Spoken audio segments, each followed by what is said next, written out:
साई बाबा को 11तम वार्षिक उत्सव पालन अवसर में पालिंकी यात्रा अनुष्ठित। जगतसिंहपुर गोपाल सागर स्थित शिरडी साई बाबा को 11तम, हनुमान जी को 8तम वर्ष एवं श्री दक्षिणेश्वर महादेव तृतीय वर्ष वार्षिक उत्सव महाआडंबर सहकारे पालित हो जायछि। साई बाबा को 11तम वार्षिक उत्सव अवसर में साई मंदिर परिसर बाबा को पालिंकी यात्रा आरंभ हुई शहर परिक्रमा कर साई मंदिर में पहुंचीला। गोपाल सागर साई ट्रस्ट कर्मकर्ता श्रद्धालु माने उपस्थित रही ठाकुर को विराट शोभा यात्रा रे बाजा पाण रोषणी रे साई बाबा को पालिंकी रे बसाई शहर परिक्रमा करथिले।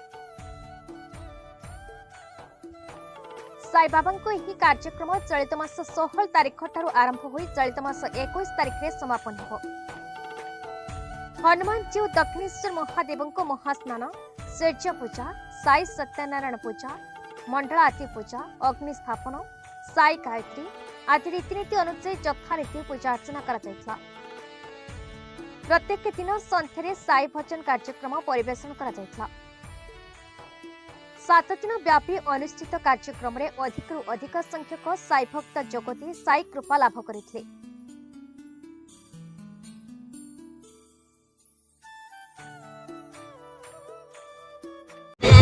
आज 13 वर्ष हम बाबा सोना नक्षत्र जन्मदिवस पालित आम 4 दिन यज्ञ चले। शेष यज्ञ शेष दिन बाबा बजार परिक्रमा करते। बजार परिक्रमा कर जयगढ़ जयगढ़ स्थित हो जगन्नाथ को दर्शन कर बाबा पुणी आज आम जगतसिंहपुर सहरवासी मैंने बहुत उत्साह 4,000 ରୁ 5,000 लोक बाबा मालिक जाते।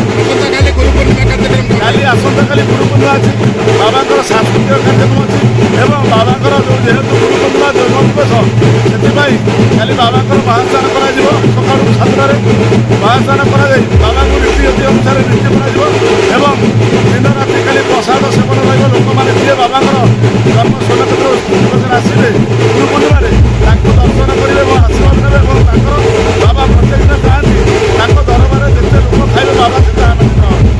मु साई सेवक कालीनना आपण को प्रणाम करुच्ची। आज गोपाल सागर जगतसिंहपुर साई मंदिर स्वर्ण नक्षत्र वार्षिक 11 वार्षिक उत्सवर आदि पालकी यात्रा बा चबाड़ी यात्रा कार्यक्रम अनुष्ठित होउची।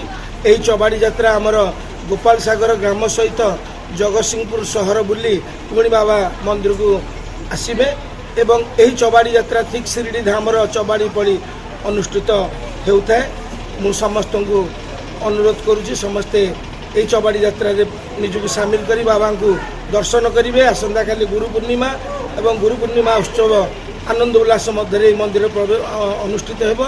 समस्त अनुरोध यही गुरु पूर्णिमा अवसर में आपण मैंने समस्ते बाबा को दर्शन कर सौभाग्य लाभ करेंगे। जगतसिंहपुर दीपक महांती रिपोर्ट, भारत न्यूज।